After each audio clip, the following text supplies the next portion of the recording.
Today we will go over the Hawkins Classification for talar neck fractures, as it is a fairly straightforward classification that is good to be at least familiar with.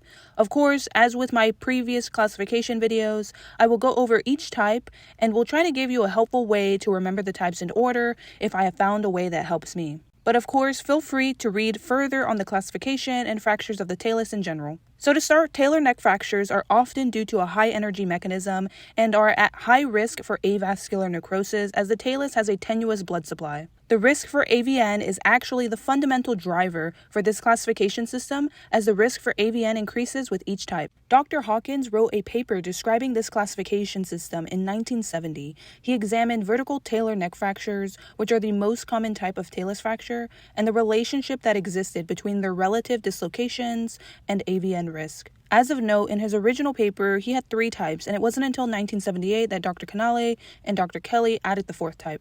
Nevertheless, let's get right to the classification. The nice thing about this classification is that it builds upon itself as you progress through the types. For type 1, there is a non-displaced vertical talar neck fracture. Type 2 involves a talar neck fracture but now also includes a subtalar dislocation. Type 3 builds upon the last 2 and includes a talar neck fracture, subtalar dislocation, but now also has a tibiotalar dislocation. And lastly, a type 4 has a talar neck fracture, subtalar dislocation, tibiotalar dislocation, and also a talonavicular dislocation. A quick memory tip that helped me remember the order of the dislocations is I would just think of an upside down check mark.